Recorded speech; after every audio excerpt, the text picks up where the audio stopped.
Hi everybody, Savannah Jackson here. Welcome to the Stavely Minerals update for the 24th of May, 2020. In this presentation, you're hearing general advice only. We haven't taken into consideration your personal financial objectives or needs. Trading involves risk. Past returns do not mean we'll make the same in the future. Spectrum Life Proprietary Limited is an authorized representative of the Glen Eagles Group, which holds an Australian financial services license. Okay, for those of you who don't know me, my name is Savannah Jackson.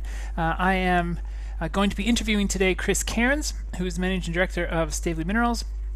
Chris is my brother-in-law, and I personally own a substantial number of shares in Stavely.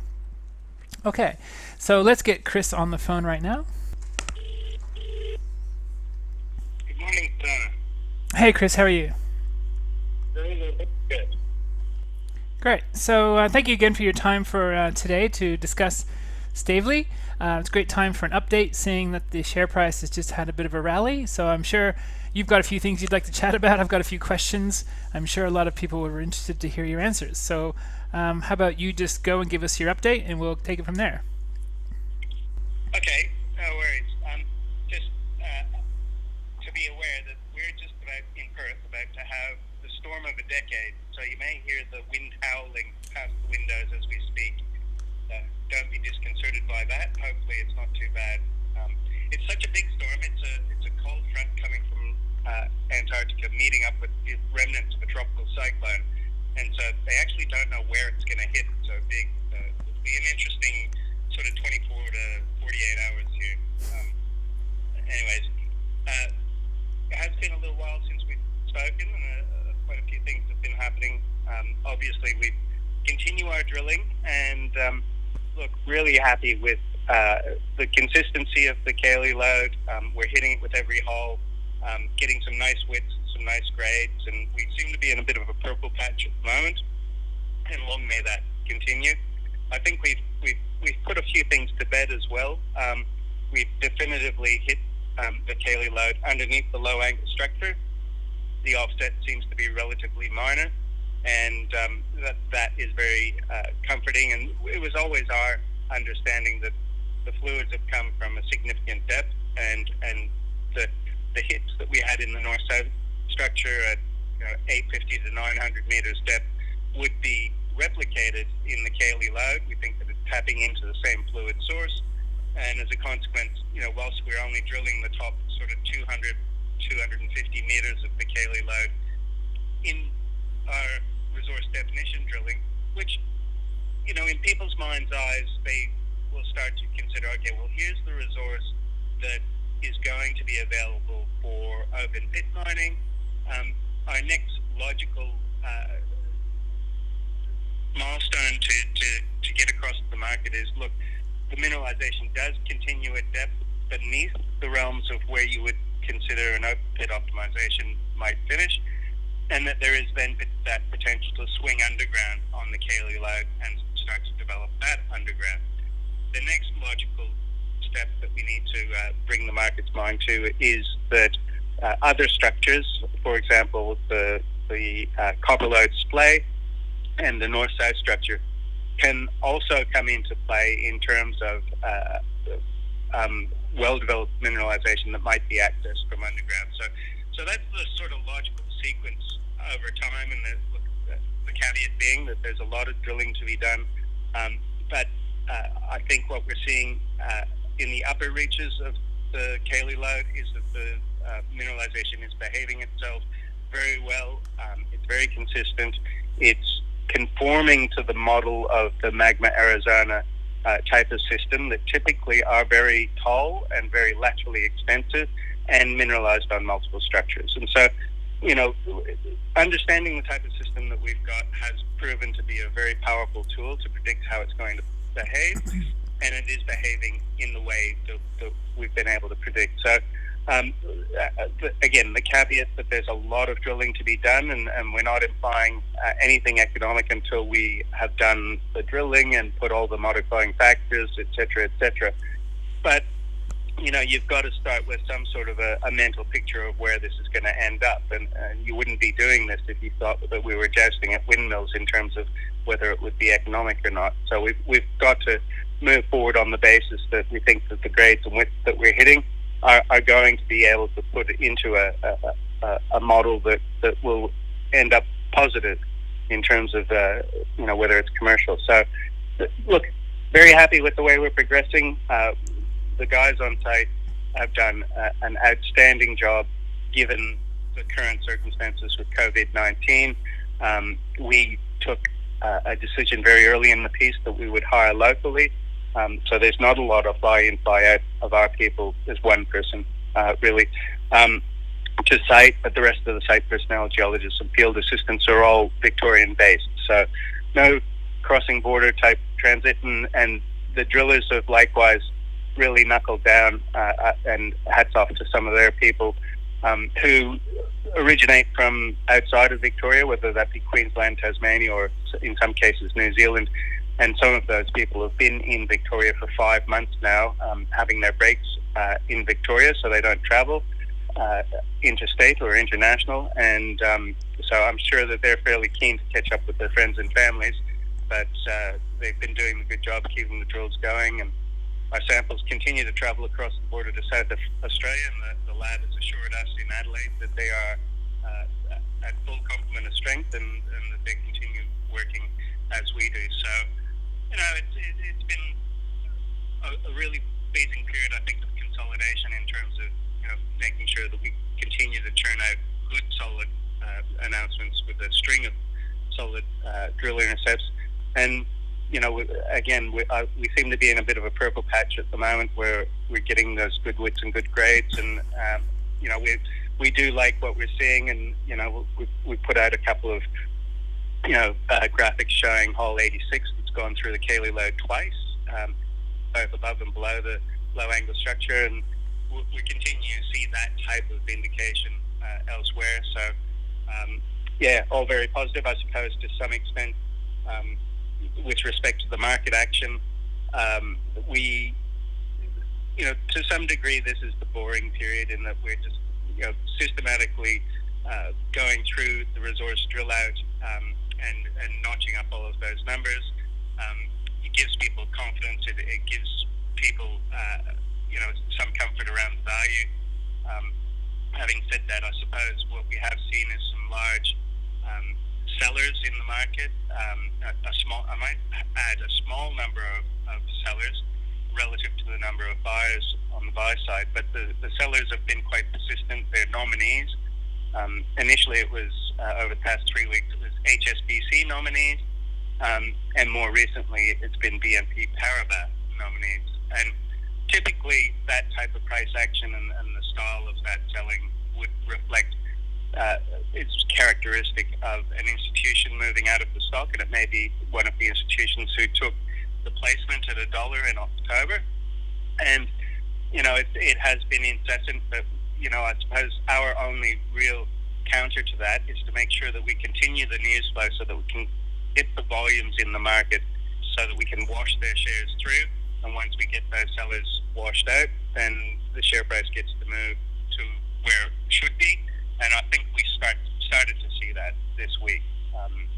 I don't want to put any indications of where I think the share price should be, but I think that the price action this week really speaks to that pattern. Okay, great. That's a great summary. I guess, are you right for a few questions? Yeah, go ahead. Okay. On the screen right now, I know you can't see it, but we're looking at page 12 in the recent presentation that you just put out a couple of days ago. It's the Cayley Low Discovery long section with all the colored dots and everything, showing the concentrations. Now, it's obvious, and also if you read through their various reports, hole 83 and 85 were the southernmost holes. And looking at this graphic, we can see how the majority of the holes tend to be more in the direction of the southeast. So is it clear to say then that you're more confident in the mineralization moving to the southeast as opposed to the northwest? I think certainly on that graphic, when that graphic was created, we hadn't drilled hole 85, so there's a little bit of a timing issue there. Hole 85 would plot probably on the very edge of the page as opposed Yeah. to the edge of the figure. Because it was would be quite on the a edge of the distance page. down. It's a couple of 100 meters, wasn't it, from the previous holes? Yeah, that's right. And it's also, off the top of my head, I believe the intercept was about 350 meters drill depth. So it's underneath the low angle structure. Probably not dissimilar sort of an RL to the little blue dot on the far left-hand side, which is hole 73. Now, that hole 73 on the left-hand side, that blue dot under the low angle structure, that was the zinc gold rich mineralization. So again, off the top of my head, 2.35% zinc and 1.67 grams gold, a little bit of lead, a little bit of copper, a little bit of silver. And that is very classically the distal expression of one of these magma type systems. And so that northeast hit may well be, of interest in itself. It's not the copper gold style that we've been hitting, but it's still got pretty good gold grade. And then you go all the way across to hole 85, which, as I say, would be on the edge of the page, underneath the low angle structure, probably in a fairly similar position RL wise. That hit 5 meters of mineralization, so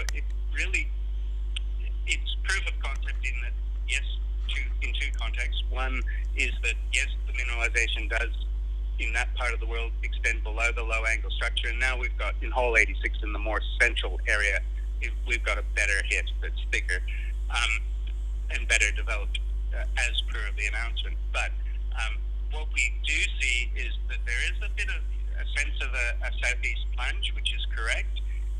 If anything, our feeling is that hole 85, whilst only getting 5 meters of mineralization, probably drilled over top of the main plunge of the better developed and thicker mineralization. And so there's quite a lot of drilling to do, on the edge of the graphic underneath that low angle structure, where we think the bulk of the better developed mineralization is going to plunge to. It likewise, in terms of that zonation and the zonation of the sulfides that we've been speaking of as an attribute of those magma type systems, it is giving us a vector down to the southeast toward the metal or intrusion source, the porphyry, and in addition to which, that's the area in which we've shot our seismic. One line was along the railway, which is basically on the edge of this figure. Another line was oblique to the first line, but a little bit to the south on one of the east-west roads in the district called Drysdale Lane. And so we are looking in that direction for confirmation, whether we can see a porphyry source down there that might be a target for a deeper drill hole later in the year or early next year.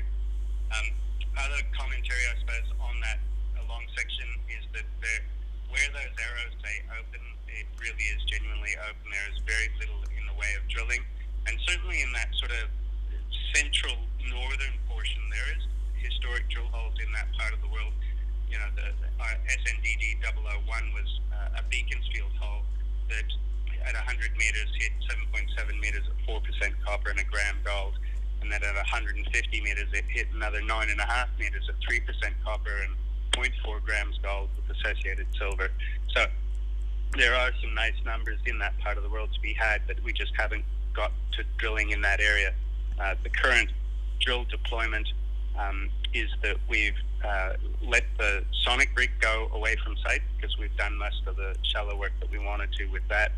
One diamond drill rig is working in that sort of northern area, just slightly north of the large pink dots, to try and pull that across in terms of better grade and thickness of intersections in around that SMDD 001, which on subsequent collar location plans, I'll have that hole put on there so that people can see where that historic hole was. And likewise, the other two diamond rigs are working underneath those pink dots to pull that higher grade mineralization down towards the low angle structure, and then progressively they'll start to pull it underneath that low angle structure as well. So yeah, it's a very informative long section. Again, I have to reiterate that we have been quite surprised at how consistent the mineralization is. We hit it consistently on that ultramafic contact. Sometimes also, in addition, we hit it in the hanging wall, which is above the contact, and sometimes in the footwall below the contact. So it's a well-developed system, nicely dilatant in terms of structure, so it's opened up and let fluids come through, and multi-phase, so that's what you need to get well-developed mineralization, and everything that we're seeing is looking very, very good. I suppose in previous discussions I had mentioned that I had wanted to wean the market off hole by hole type announcements, and also in providing visuals for holes where assays are pending. We followed through on that, but I think that we're starting to get, as I had said at the time, a body of work where we're putting out on a regular basis, we're putting out substantive announcements with a reasonable number of holes, all with good hits. So it does, the hits can be narrower, they can be wider, they can be high grade or modest grade, but even our modest grades are really good. Even 69 meters at 1% copper with a bit of gold is really attractive, particularly when you're looking from an open pit sort of potential perspective. Again, caveat, a lot of work to be done, but we do have to have an eye on what the end game is going to be. I do like this long section, but it likewise, as more holes come in, it's a work in progress. Do not think that because the dots on the left-hand side are smaller and green and blue that they're the only hits that are going to appear in that part of the world. There's a lot of drilling to do. Right, and so on the graphic, you've got the words open with the arrows pointing in all directions. Just to be clear for those reading this, open, you're just referring to the fact that that area has still yet to be extensively drilled out. That's correct, and so the mineralization is not closed off. Had we drilled offensive holes and not intercepted mineralization, say on the northwest end of that, we wouldn't be able to claim that it was open. We'd have to say, look, now mineralization doesn't extend this far, but everything that we've seen so far has the mineralized zone open in those directions. Great. Now, coming to the southeast section, holes 83 and 85, they were talked about in the last announcement, but they looks like they were not talked about in the presentation that just came out a couple of days ago. And given that they're moving further and further to the southeast, do they start to get in line with the boundaries of the tenement? So looking at where Thursday's Gossan is compared to where Navarre Minerals is right next door, is there a likelihood that the mineralization goes into Navarre land? And if so, what happens? All right, so we've spoken about the structural setting in some of our more technical presentations for conferences like Mines and Wines, and more recently there was another presentation that we gave. I can't remember precisely what it was for, but effectively what's happening is that the structural control is a little pull-apart basin. So you get these northwest structures as being the growth faults, and the more north-south structures being the bounding faults, or the faults that are the main structural trend. So in between them, when we get a left lateral jog, and I'll probably put something in the next announcement just to completely illustrate this or reaffirm this from previous announcements. Once that northwest structure then intercepts its bounding north-south structure, it will terminate. The mineralization is dipping to the southwest, and so it's dipping away from the tenement boundary back into our ground. So the short answer is no, I do not expect the Thursday's Gossan mineralization, and specifically the Cayley lode mineralization, to go anywhere near the boundary, given that it should terminate before it gets to the boundary, and it is dipping back the other way to the southwest. The reason why we're in that joint venture with Navarre is the possibility of additional zones of mineralization, like as entirely separate systems. So the potential for that we've got covered on what in hindsight, post-discovery looks like a pretty good deal for us in terms of our ability to earn equity in that ground holding. But the ground that we've got originally really was covered the entirety of the ground that we felt was prospective, and so yeah, we're maintaining our tenement expenditure for the joint venture, but obviously our expenditure on our 100% owned ground is probably 2 orders of magnitude greater than what we're spending on the joint venture ground. Right, because I know there's a number of people who have pointed out that Navarre's land share price has rallied recently. Do you know if that's a consequence of people expecting your discovery for the mineralization to move on to their land, or is there some other reason we're seeing Navarre's share price rising? Look, I don't know. That's entirely probably the best question for the person who's in the market buying Navarre's shares. Look, all I would note is, look, if they were buying because they think this goes on to Navarre's ground, I think that's not supported by any of the technical information that we've provided to the market. I do note that Navarre had mentioned some drill intercept of visible copper and zinc mineralization up at their Eclipse prospect, for which they were waiting and drill results. And they've got a bit of gold action in and around Ararat, where they've been drilling some gold targets in that part of the world. So I couldn't possibly speculate as to what was driving their share price, but certainly from everything technical that we've released, there's no basis for thinking that our mineralization extends onto their ground. Okay, I think that helps clarify that question for a number of people. Now the Stavely share price rallied this week up to close to hit 70, I think 69 cents, pulled back to 60 on Friday.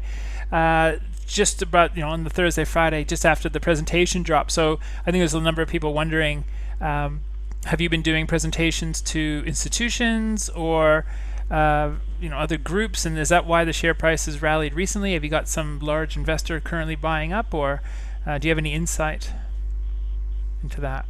Look, the presentation has been lodged with the stock exchange outside of the normal, I suppose, conference cycle and all of that sort of thing, with no apparent reason. But you're quite right to say that we do have ongoing discussions with a couple of groups, investor groups overseas, that are sophisticated in investment in resource and sort of discovery through to development type stories, groups that had been former shareholders in Integra and who are familiar with us.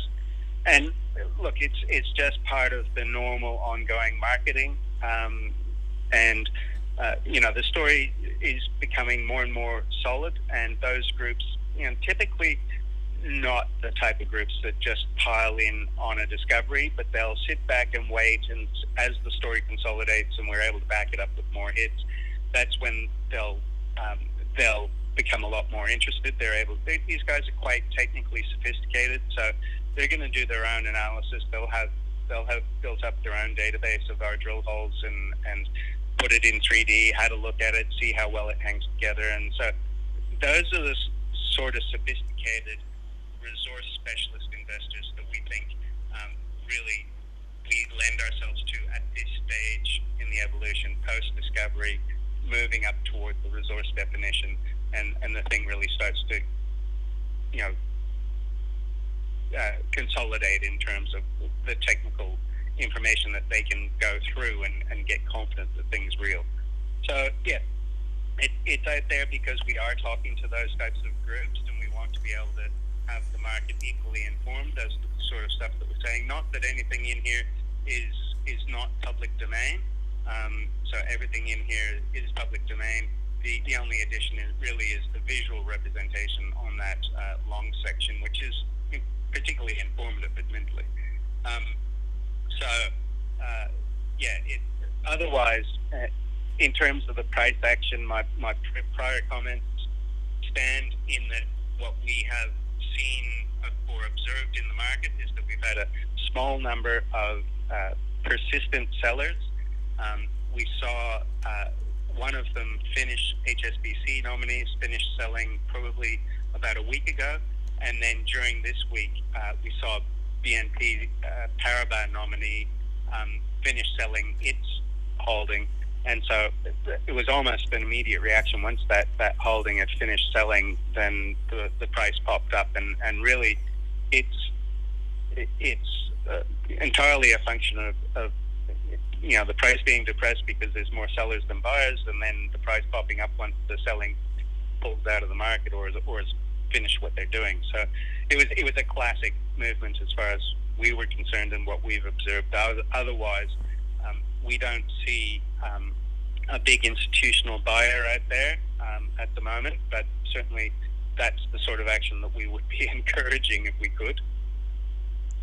Right. And the drillers, I know there's a number of chatter on hot copper. Of course, with the share price being depressed over the last couple of months, there's been a constant case of people blaming it on the drillers selling down stock. Have the drillers been selling down stock, or has this main sell-off been due to the institutions you just mentioned? It's due to the institutions without question. I do speak to the drillers on a regular basis, surprisingly, and they haven't sold since January. When they do sell, they call me up and they talk to me beforehand, and really they're cognizant of their position in the whole sequence, not just being a substantial shareholder, but also being our contractor. And when they call me up, they're calling to say, are we okay to sell? As in seeking permission to sell with respect to whether we're holding on it to any material information that has not yet been released to the market, all of that sort of thing, so that they're completely doing it the right way and appropriately, and that they couldn't be accused of gaming the system. So they played a very straight bat in that respect. So they call me up, they ask, can we trade? Is it sensible, given that we've got coming through?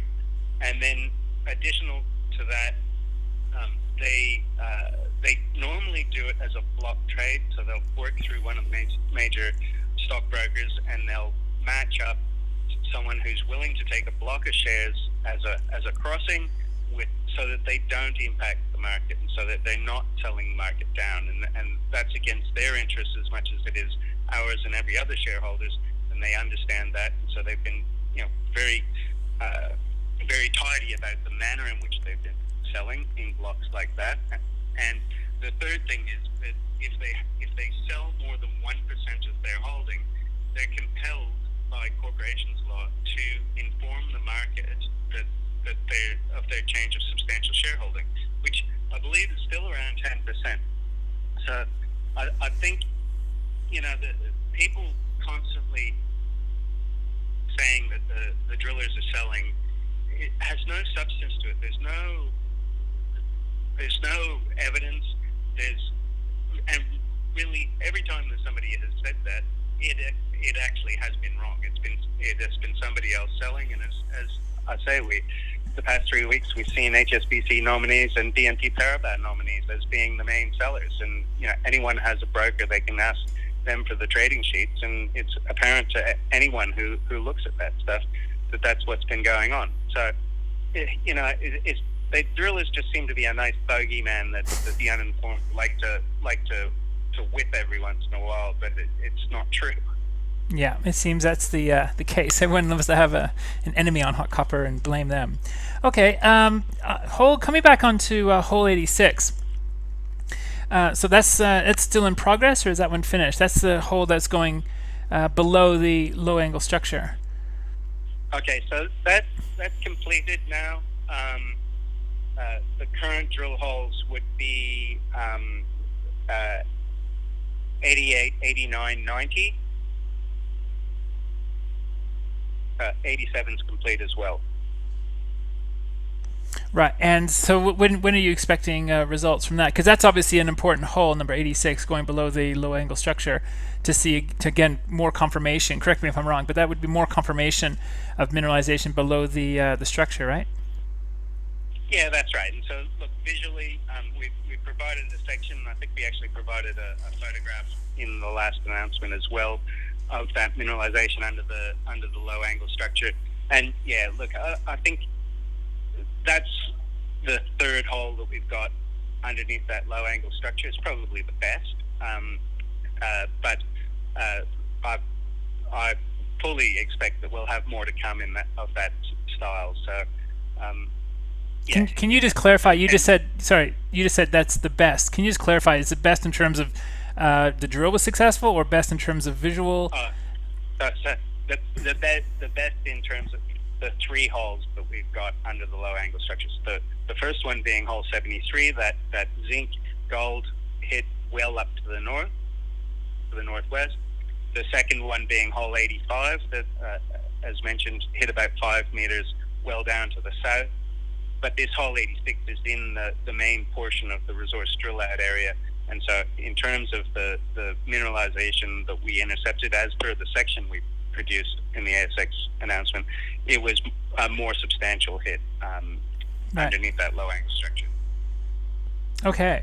Now, most drill holes that we've had since 50 have been sort of the 150 to 400 meters deep. 85, for example, went down to 522 meters. Does 86 go deeper again? No, I think 86 would have finished in the order of about 250 to 300. They may have extended a little bit further because there is a suggestion of another lode inboard or to the west of that ultramafic contact hit. So they may have extended the hole a little bit further, just looking for that lode. Otherwise, most of our drill hits, admittedly 85, we did push deeper, mainly because we were moving along a fence line where we have some access issues that we're looking to resolve. So we were obliged to drill a slightly deeper hole. Otherwise, most of our drill hits at the moment below surface rather than drill depth, below surface have been in that sort of 150 to 200 sort of meter range, maybe 220 sort of range. So we're really looking to define the mineralization at where you think it's possible for an open pit, the base of an open pit might be. So it's important that when you do the open pit optimizations, to give that process the opportunity to pull down on a nicely defined part of well-developed mineralization. And really, that's the focus of our drilling at the moment. Okay, and can you say what are you most excited about in terms of the future of the drilling? Is it going below the low angle structure, or is it going more to the southeast, or like why? In other words, are you more excited about developing the width of the mineralization or the depth? Look, I think our game plan is pretty simple. As I mentioned earlier, we want to define what the resource to a depth that people in their mind's eyes can start to say, okay, well, here's the resource that is available for an open pit. So that's achievement or milestone number one. The next milestone we want to be able to do is then extend that mineralization at depth so that people, and specifically the mineralization of the Cairns lode at depth, so that people then start to think, okay, well, once the open pit is finished, potentially they can swing off a decline from the base of the open pit, swing around, and this looks like it might contribute to something for an underground operation. So that's the next logical milestone we want to achieve. And then the third milestone is to bring in another structure that could complement the underground development. And really, when you look at an underground operation, it's very much a trade-off between what it costs you per meter to get down there and your return in terms of the ore bodies. And so if you're trying to access one mineralized zone, you get X amount of return. But if you can demonstrate that there's another parallel zone and you can access that off the same underground infrastructure, then your return may not be double, but it might be 1.8 or 1.7 times what it was from the one structure, and that really just changes or enhances that return for investment with respect to underground mining. So that's the 1, 2, 3 logical sequence: open pit, then underground on Cairns, and then parallel structure.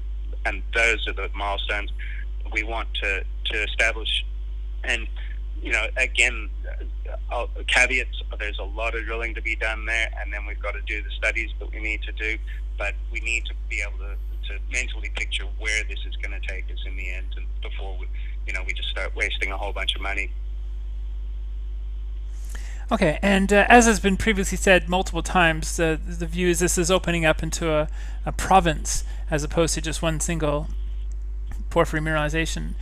Junction porphyry, do you feel that that's a part of the same system? And do you see, is there more focus being put onto that one? So we drilled a couple of holes underneath junction. The hole numbers just elude me at the moment. They might be 74, 75, I'm not sure. But they intercepted more base metal, carbonate, precious metal style of mineralization.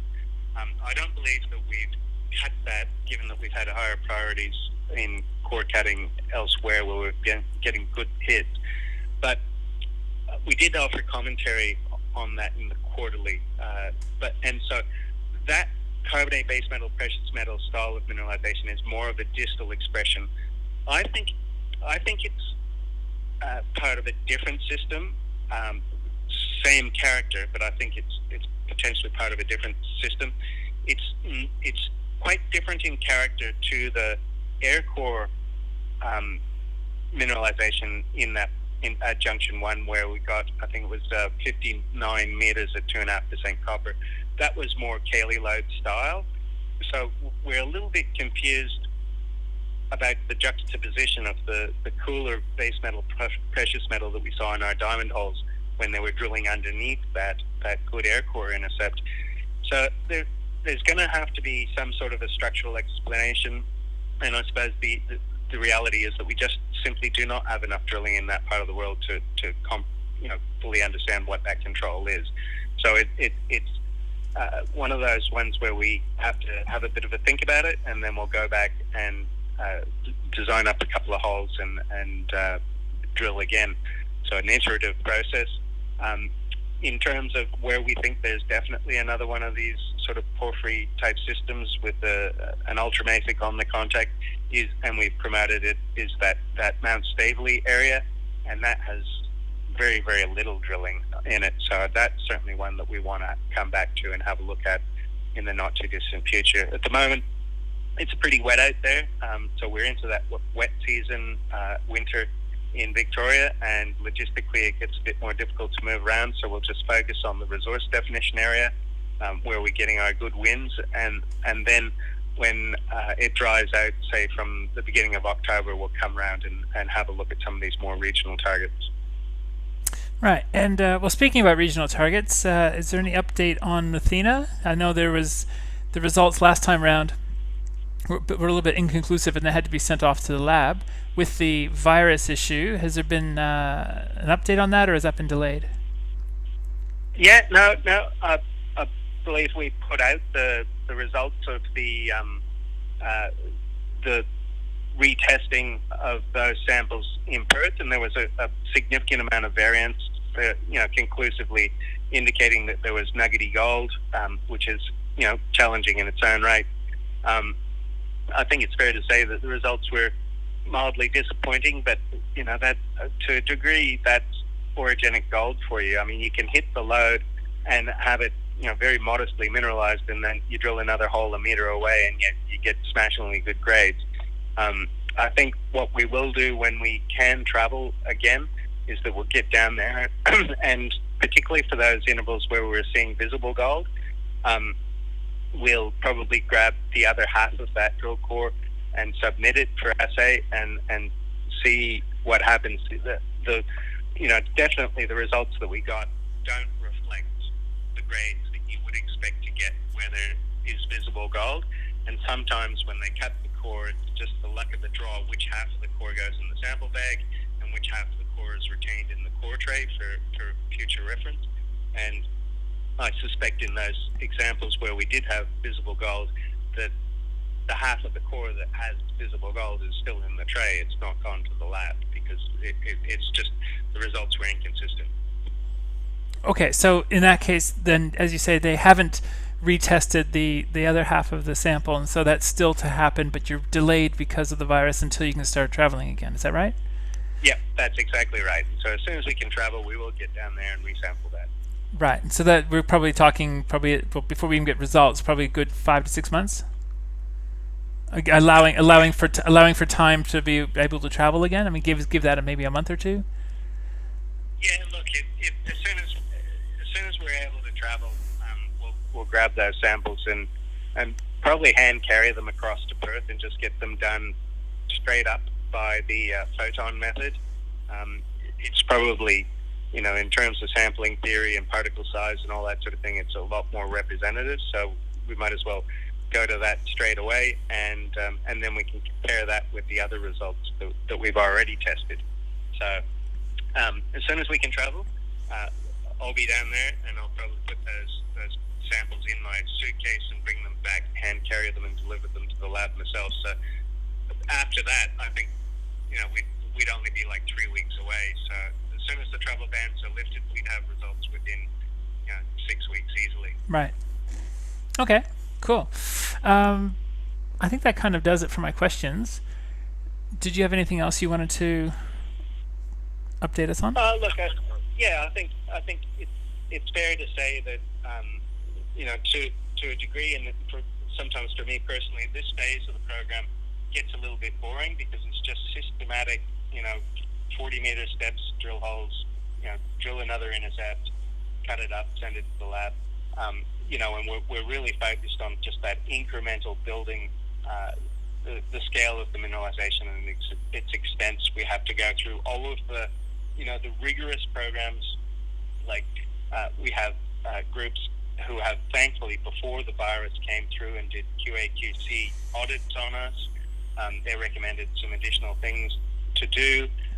Duplicate sampling. We've had a big program of coming back through and resampling old results and building up a body of work, taking a whole bunch of density measurements both at the lab and in our own facility on site, doing a whole bunch more sulfur isotope testing, geotechnical work, all of those sorts of things. So, those are the sorts of things that don't make headlines, they don't make good news stories, they don't move the share price, but ultimately all of those activities need to go on so that we can progress this through that sequence of resource, sort of open pit optimization, scoping studies, and you start to get the overlay of the economics on it, and you can't do that without doing all these programs in the background. And so, not only are we drilling, and we're drilling some great results, there's a whole bunch of other stuff going on in the background that is boring but necessary to get us to where we want to be. Excellent. And I think just to confirm too, as per the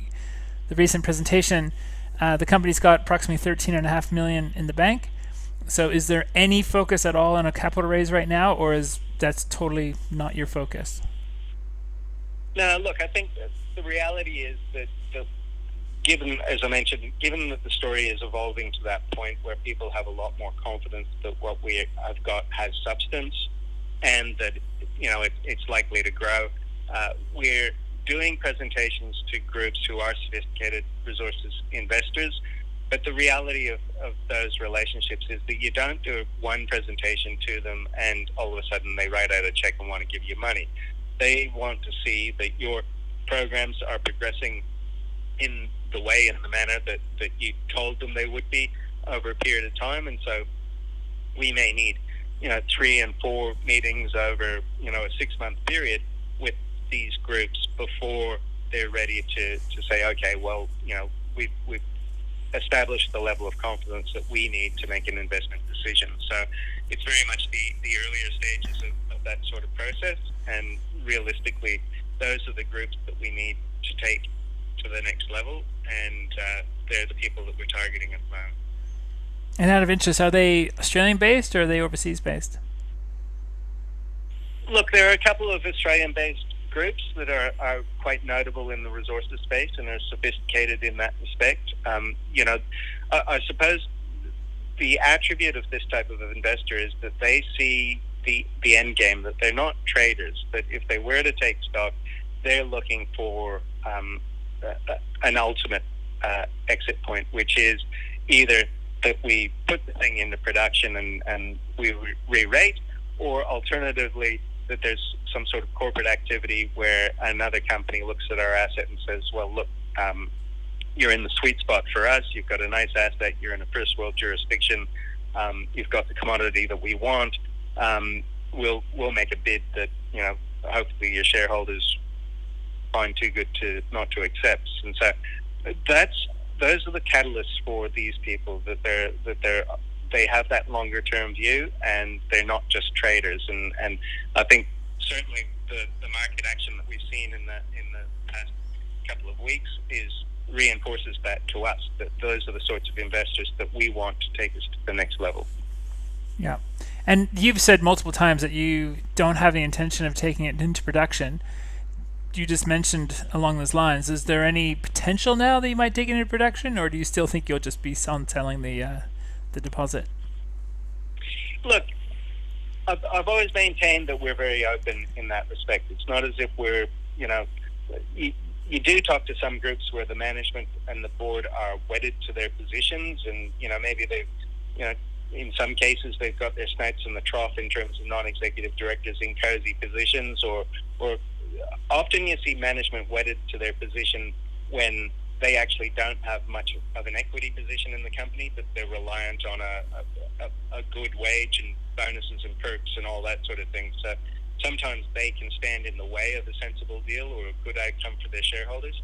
Whereas, Peter and I, Jennifer, the management team, friends and family, etc., we are significant investors and shareholders in the company, and so our interests are actually aligned to every other shareholder, big or small, and that we want the best outcome. If that outcome is a commercial transaction, then we're not going to stand in the way of it. If that outcome means that we have to de-risk it to the point that we've actually taken it into production, and then somebody says, okay, well, now that you've taken all the risk out of it, we'll make you an offer. We can never really preempt at what point in that evolution that somebody else will make that decision. But, in our previous company at Integra Mining, we were in production for 2 years, having built a new facility, when the next door neighbor came in and made us an offer that we thought we could recommend to our shareholders. So, we have a track record in not standing in the way of a good deal, and that'll be what we do this time as well. But I get the impression, though, from your point of view, you'd rather just sell than go into production. Is that fair? Look, I think yeah. I mean, we'll look at all options. Our preference, and realistically, I think there are a couple of groups that are probably well suited to this style of deposit, and probably, they'll probably prefer to sit back and watch us de-risk the project progressively over time before they want to make a decision on it. And they'd be sort of like the intermediate copper gold producers.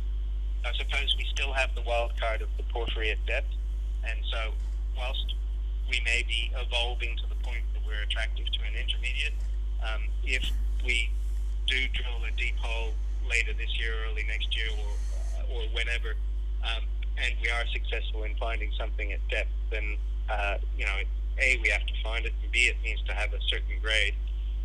But if we are successful that way, then we're more likely to be attractive to a more major player, one of the tier 1 miners, because a good quality, long life asset in tier 1 investment destination is a very rare beast. So, yeah, it's we've got everything running with us at the moment. I think that where we're landing is pretty clear, but we've still got that upside to yet to realize. Excellent. Well, thank you very much again for your time. Pleasure. Great to chat. And yeah, look forward to the next announcements and the next interview, whenever that may be. Yeah, indeed. And hopefully in the not too distant future. And, hopefully not just more of the same, but some more excitement.